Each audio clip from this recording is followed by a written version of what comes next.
Good morning, everyone. Assalamu alaikum wa rahmatullahi wa barakatuh. Today we continue with the play which we study this term, The Glass Menagerie by Tennessee Williams. Um, last lecture, we stopped at a situation or an incident in the play where Tom Wingfield came back late uh, from outside where he was watching movies and it was a long program. And he was speaking to Laura, his sister. And the thing that he remembers very well was a trick by a magician. And the most wonderful trick that he liked most was when the magician put himself into a coffin and he managed to get out of the coffin without removing one single nail. So Tom is very much interested in this idea, and we said that the coffin can be a symbol or an allegory for the type of life which Tom is living, um, and he aspires or he hopes for a kind of going somewhere else to escape from this life. But he doesn't want to remove any nail. He doesn't want to hurt anybody. He doesn't want to cause any problems to anyone.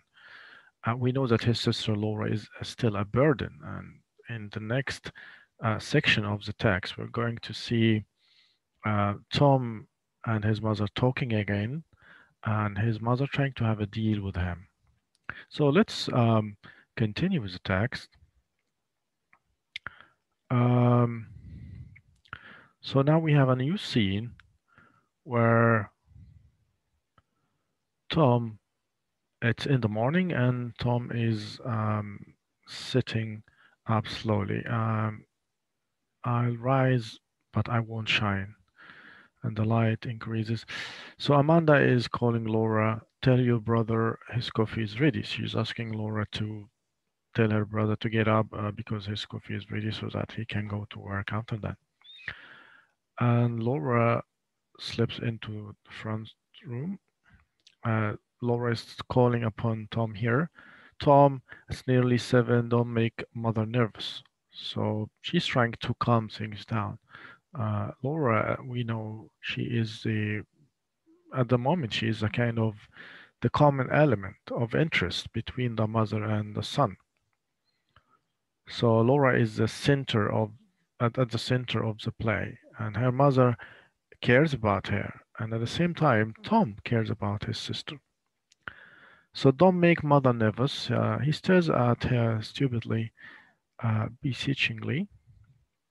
So he doesn't like the idea that he gets up every morning, early every morning, to go to a job which he doesn't like.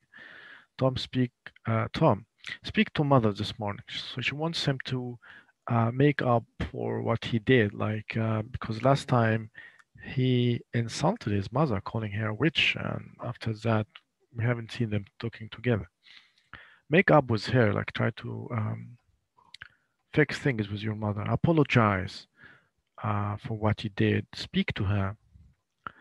And then Tom replies, she won't to me. She won't speak to me. It's her that started not speaking. It's the mother that is who is not speaking to me at the moment. Laura, if you just say you're sorry, she'll start speaking. Her not speaking, is that such a tragedy? Please, please. So Laura here uh, um, is trying to calm things down between Tom, the son, and his mother, Amanda. So we see Amanda again calling from kitchenette. It's a kitchenette because the whole apartment is small. So, Laura, are you going to do what I asked you to do? Or do I have to get dressed and go out myself? So it seems like Amanda wants Laura to go out to get something, fetch her something, buy something. We will know soon. Laura, going, going. Soon I get on my coat. She pulls on a shapeless felt hat, a hat without a shape, with nervous, jerky movement, pleadingly, glancing at Tom. rushes awkwardly for coat. The coat is one of Amanda's, inaccurately made over the sleeves, too short for Laura. So here, this is a coat that belongs to the mother, but because the family is poor and Amanda cannot buy Laura a new coat, so she trimmed or retailored her own coat and gave it to Laura. So Laura is dressing in her mother's coat. This could be also symbolic, like Laura is a kind of um, leading a traditional life. There's nothing new in her life. She may be like her mother. So you have to read this. These kind of direction notes left by the writer are very symbolic and are very informative and telling. Butter and what else? So she wants her to buy things from outside. Amanda, centering upstage, just butter. Tell them to charge it. It seems like the family doesn't have money to pay for the thing they buy. So at the moment, so they pay later. Mother, they make such faces when I do that. Like when she said to them, like to charge it, like we're gonna pay later. They look at her in a way that she doesn't like. So Amanda said, "Sticks and stones can break our bones, but the expression on Mister uh, Garfunkel's face won't harm us." This is the man who sells groceries. And she tells her that even when he makes his face, this will not harm you physically. But we know Laura is sensitive. It's not a matter of sticks or stones or fearing that her body would be in pain, at pain or hurted. It's about her psychology. She doesn't like people to look at her in a way that may harm her. She is so shy.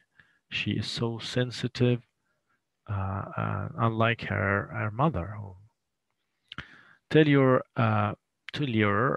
brother here, your brother, his coffee is getting cold, so he should wake up to drink his coffee and then off to work. Laura Adore, do what I asked you. She's talking to Tom here. Will you? Will you, Tom? Like she's asking him to speak to his mother. He looks suddenly away. He's not that much happy. Um, Amanda, Laura, go now, or just don't go at all. And Laura rushing out, going. A second later, she cries out. Tom springs up and crosses the door. Amanda rushes anxiously in. Tom opens the door. Tom, Laura, I'm all right. I slept, but I'm all right. So it seemed like Laura slipped on the stairs, and Amanda is peering anxiously after her. If anyone breaks a leg on those fire escape steps, the landlord ought to be sued for every cent he possesses. She shuts door, remembers she isn't speaking, and returns to other room. Right, we spoke previously about the fire escape, and we said this is a favorite location or space for Tom, where he stands most of the time to remember things, to tell us about things. The fire escape is very symbolic because they represent the the barrier, the borders between the inside world, inside the flat, inside the apartment, and the outside world in the society in general. In society in general. So even Laura here, when she sleeps, um, this is very symbolic because it means that when Laura goes out from her room, goes out of her room, her own living room where she keeps the glass menagerie. This is her own world where she feels most comfortable and convenient. When she goes out, she starts to stumble, she starts to slip because she cannot cope with society in general. That's why her stepping here is not should not just be passing without our thinking about it as symbolic for her inability to cope with society. But what is interesting here as well is that we see both Tom and Amanda. You know, you see Tom springs up like he went to see what's going on because they know that Laura is at risk or in danger now. So both of them, Tom and his mother, were rushing to help her. So this is the common thing between Tom and his mother. They're caring about Laura. So Laura is at the center of the play, at the center of the attention of both the mother and the brother. So okay, she's not in that big danger or risk. They both go back to their what they're doing. Tom enters listlessly for his coffee. She turns her back to him. The mother is still angry with him and stands rigidly facing the window on the gloomy gray vault of the uh, areaway. Its light on her face, with its aged but childish features, is cruelly sharp, satirical, as a Daumier print. Daumier was he was a French caricature painter, caricature painter, and he would, you know, paint satirical uh, paintings or drawings. Music under Ave Maria. Ave Maria is a song, okay, a lyric. Tom glances sheepishly, cowardly, but sullenly, sadly, at her averted figure and slumps at the table. The coffee is scalding hot, very hot. He sips it and gasps and spits it back in the cup. It's too hot to drink. At his gasp, Amanda catches her breath and half turns, then catches herself and turns back to him. Tom plows on his coffee, glancing sidewise at his mother.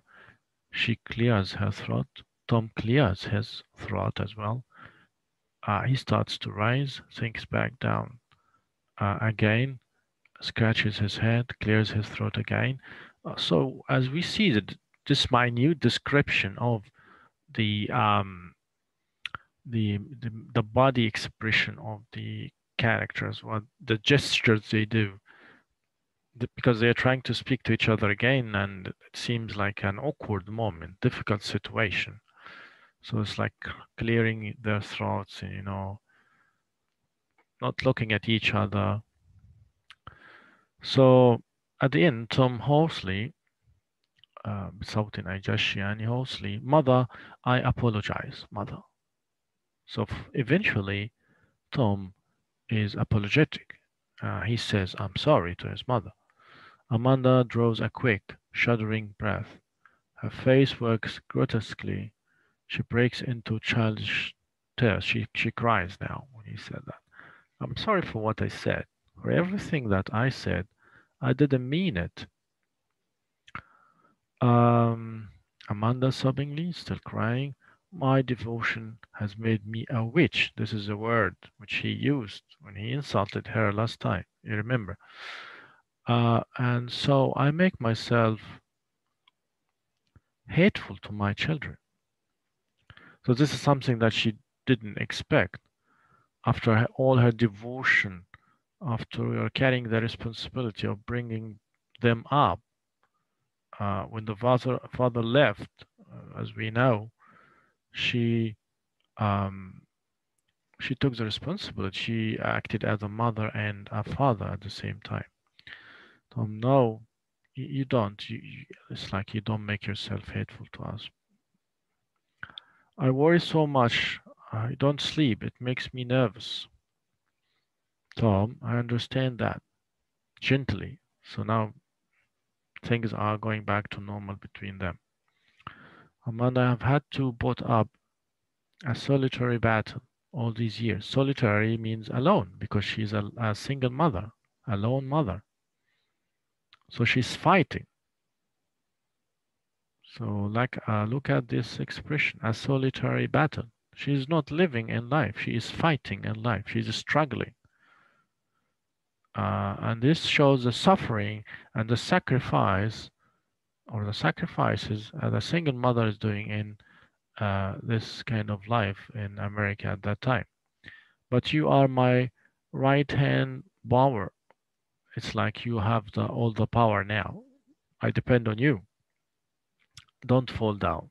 Don't fail. Don't let us down. You should be there supporting me and your sister. So, Tom, gently, I try, mother. Amanda, with great enthusiasm, try and you will succeed, encouraging him. The notion makes her breathless. Why? Why you are just full of natural endowment? Why? Why you? You're just full of natural endowments. You are talented. Both of my children, they are unusual children. They are unusual because they are different. Each of them um, has different characteristics. Don't you think I know it? I'm so proud, happy, and feel I have so much to be thankful. But promise me one thing, son. What, mother? Promise, son, you will never be a drunkard. You will not drink too much, excessive drinking, and come back home late at night, stumbling your way. Turns to her, grinning. I will never be a drunkard, mother. That's what frightened me so, that you'd be drinking. Eat a bowl of burina. Burina is like cat's food, dog's food. Just coffee, mother. Shredded wheat biscuit. No, no, mother, just coffee. So she's like caring about what he should eat at breakfast, and she wants him to eat some food. Well, he wants coffee, just coffee. You can't put in a day's work on an empty stomach. You can't put in a day's work on an empty stomach. You can't survive the whole day without eating. You've got 10 minutes. You still have time. Don't gulp. Don't drink quickly. Drinking too hot liquids makes cancer of the stomach. Put cream in. This scene actually reminds us of the first scene when they were eating together and she was so um, observant of the way he eats and she asked him to swallow his food slowly and munch his food slowly so that he can easily digest it. So she's following the same policy she started with at the beginning of the play. No, no, thank you, Mom. Amanda, to cool it, she's asking him to put cream, add cream to the coffee. No, no, thank you. I want it black. Um, I know, but it's not good for you. We have to do all that we can build ourselves up. In these trying times we live in, all that we have to cling to is each other. So to support each other, to have this kind of human mutual support as a family. That's why it's so important, Tom. I sent out your sister so I could discuss something with you. So it seems like Laura was sent out deliberately to buy something so that the mother can have this kind of private conversation between her and her son about Laura. If you hadn't spoken, I would have spoken to you. So she's telling him that even if you didn't start to talk to me, I would have started talking to you because I want to tell you something about Laura. Tom, gently, what is it, mother, that you want to discuss? Laura. So she wants to discuss something about Laura with Tom. Tom puts up his cup, sorry, puts his cup down slowly, and legend on the screen, Laura. So we have like a message written and hung on at the back of the stage with Laura's name on it, and music, the Glass Menagerie, the music of the song, the Glass Menagerie. Oh, Laura, Amanda touching his sleeve. You know how Laura is, so quiet, but still water runs deep. There's something about her that we need to discuss. She notes things, and I think she broods about them. I think that Laura, broods, thinks too much about or contemplates these things, which she knows. Tom looks up. A few days ago, I came in and she was crying. What about? Why she's crying? Crying about what? Amanda, about you, me. She has an idea that you're not happy here. So Laura knows that Tom doesn't like the job he has. Tom doesn't like living with the family in this flat, and he doesn't like the city life, and he wants to leave. She knows that, and she was crying about it. And what gave her that idea? Tom is asking his mother. What gives her any idea? However, you do act strangely. It's the way you act gives her that. I'm not criticizing you. Understand that. I know your ambitions do not lie in the warehouse. So the mother knows that Tom wants to leave because he has ambitions, and these ambitions cannot be fulfilled here in this job he's doing in the warehouse. That, like everybody in the whole wide world, you have had to make sacrifices. But Tom, life's not easy. It calls for Spartan endurance. Endurance, to be able to endure difficult things. Spartan goes back to Sparta, a city at ancient Greek, where people like were strong and fighting and um, have um, an ability to endure difficult situations. There's so many things in my heart that I cannot describe to you. I have never told you, but I loved your father. And it seems like Tom knows that. I know that, mother. Amanda, and you, when I see you taking after his ways. So it seems like for Amanda, Tom looks like his father in the way he behaves, in the way he wants to lead the family, in the way he likes adventures and traveling. Staying out late, and well, you have been drinking the night you were in that terrifying condition. Remember when they were having a fight? Laura says that you hate the apartment and that you go out nights to get away from it. Is that true? So again, as we said, this is the theme of escape here, uh, because Tom doesn't like the kind of life he is living at the moment. He wants to escape it, and how to escape it is by going to the cinema every night, watching movies. Um, Tom, no, you say there's so much in your heart that you can't describe to me. That's true of me too. It's like I have a lot of things in my heart that I can't describe to you too, Mom. There's so much in my heart that I can't describe to you. So let's respect each other. But why? Why, Tom? I'm always so restless. Where do you go to nights? It seems like there's something here that Tom doesn't want to tell his mother. Tom, I go to the movies. Why do you go to the movies so much, Tom? I go to the movies because I like adventure. So Tom likes adventure. Tom does not like the static life of the city or of the warehouse. And adventure is It's something that needs the man or the person or the human being to move, to be in moving all the time, to be dynamic, not to be static. Adventure is something I don't have much of at work. So I don't have this kind of adventure at the warehouse where I work. So I go to the movies. So this is the alternative world in which he watches adventure, but he does not practice it.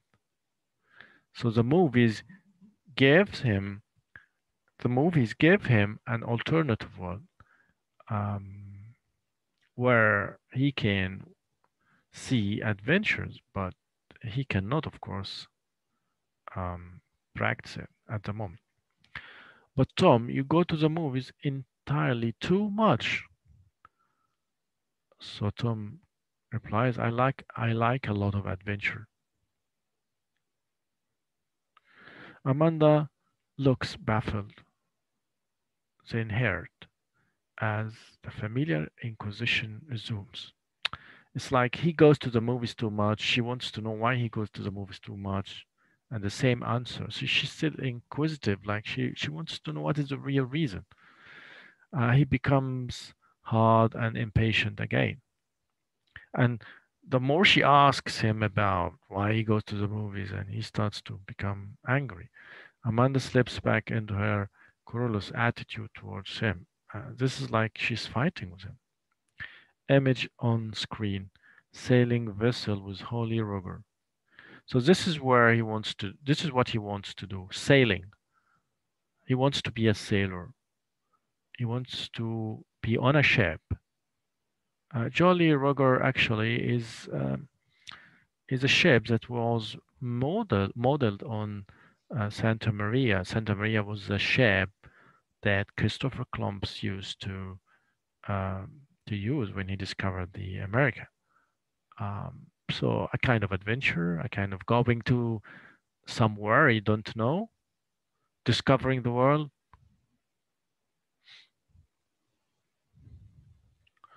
Amanda, most young men find adventure in their careers. So she's asked him to focus on his career and to try to find the adventure there. So he said, then most young men are not employed in a warehouse. They must be doing something else, but not working in a warehouse. Amanda said, the world is full of young men employed in warehouses and offices and factories. There are many working your job, doing the same job you're doing, and they are living and they are happy. So Tom said, do all of them find adventure in their careers? And she said, they do, or they do without it. Not everybody has a craze for adventure, like is fond of finding adventure. And this is what Tom replies. Man is by instinct, بالفطرة, by instinct, بالغريزة, a lover, a hunter, a fighter, and none of those instincts are given much play at the warehouse. And all these things are not there in the warehouse. So we underline the word instinct because we came across this word before. You remember when he was reading that novel by D.H. Lawrence, and we said that Lawrence talks about instinct. So this is something that he borrowed from D.H. Lawrence. And again, this is something that the mother doesn't like, the word instinct, al-ghariza. So man is by instinct. So she's surprised. Amanda, don't quote instinct to me. Don't say this word to me. Instinct is something that people have got away from. It belongs to animals. So the mother sees that instinct belongs only to animals. Christian adults, and that's how we see Amanda as a religious figure. Christian adults don't want it, don't want instinct. And Tom, what do Christian adults want then, Mother? If they don't want instinct, what they want? She said superior things, things that are above and beyond instinct, things of the mind and the spirit. Only animals have to satisfy instincts. Surely your aims are somewhat higher than theirs, than monkeys. pigs. These are animals and they have instincts. But you, as a human being, should have higher and finer things to care about. So Tom said, I reckon they are not. He's saying, I think that my aims are not higher than monkeys and pigs. You're joking. However, that isn't what I wanted to discuss. So Tom rising, I haven't much time. I don't have a lot of time because I have to go to work. Pushing his shoulders. Sit down. You want me to punish in red at the warehouse? So mother is telling her, do you want me to be late for work? Punch in red. She said, you have 5 minutes. I want to talk about Laura. So legend plans and provisions. So there is a plan. The mother must have a plan that she wants to discuss with Tom. And this is the deal we talked about, that she's going to have a deal with him. I know that you want to imitate your father. You want to follow in the steps of your father. You want to leave the family. Okay, I can permit you to go and leave the family behind, but in on one condition, that you find someone instead of you to support the family.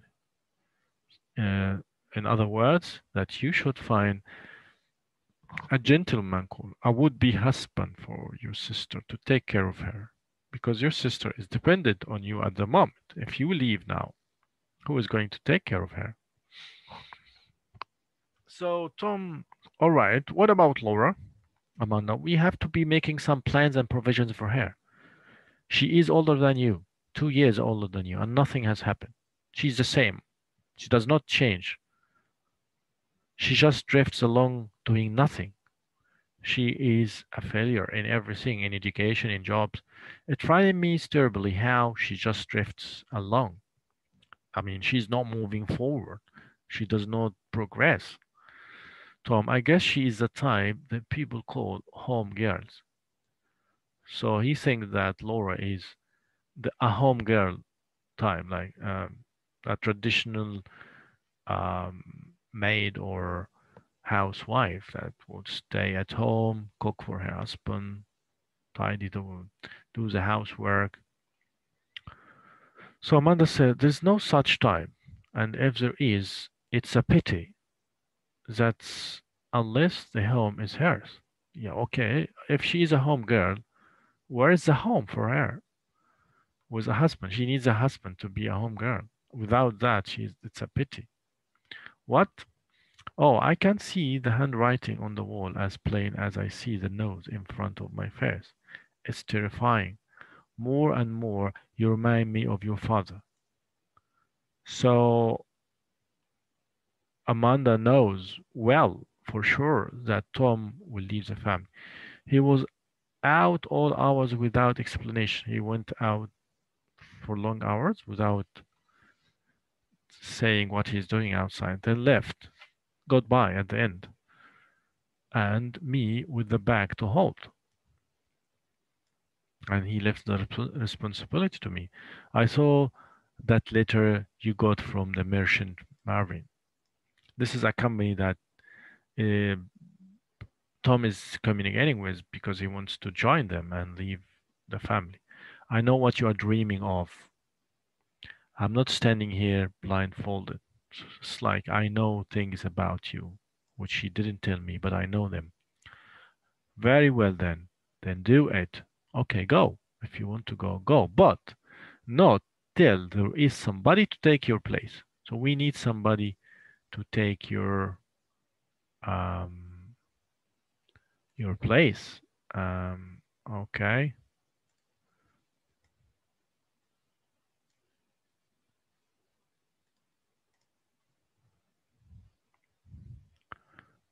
Who is this somebody? We'll know.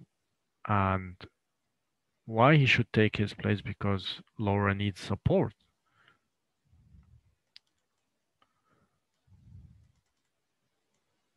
So Tom, what do you mean? Asking his mother. Amanda, I mean that as soon as Laura has got somebody to take care of her, married, a home of her own, independent, so she becomes independent, like not depending on anybody. Why then you will be free to go wherever you please, on land, on sea, whichever way the wind blows you. So this is the deal which Amanda wants uh, to have with or conduct with her son. Get somebody for your sister to take care of her. But until that time, you have got to look out for your sister to support her, take care of her. I don't say me because I'm old. Don't matter. I say for your sister because she is young and dependent. Okay? I bought her in business college, a dismal failure, utter failure, frightened her, so it made her sick at the stomach. She didn't have the courage to continue the course.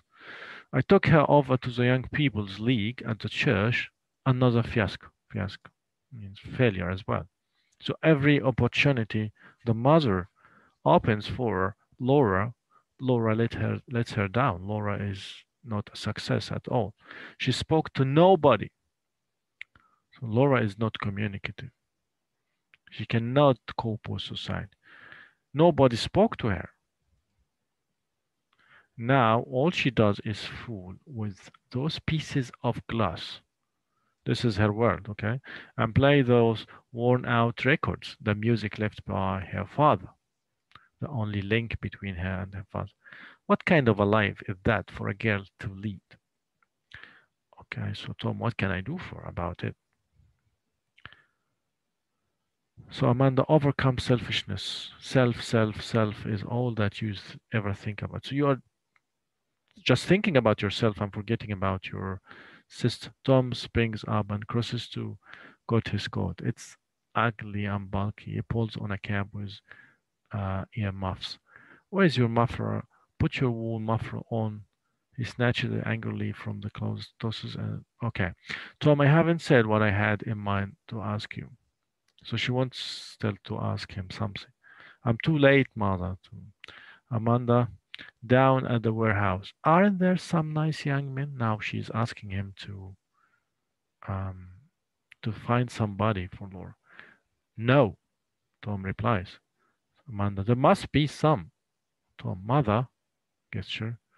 Find out one that's clean living. I mean, someone who doesn't drink like you, or ask him out for sister. What? For sister? To meet, to get acquainted, to know your sister. Oh my gosh. This is something, of course, surprising for Tom. And this is not normal, by the way. So, Amanda, will you? He opens door imploringly. Will you? Starts down. Will you, dear? So she is like demanding. She persisted on in asking him for that. Calling back, yes. So eventually he succumbs to her. He gives in, and he would do that.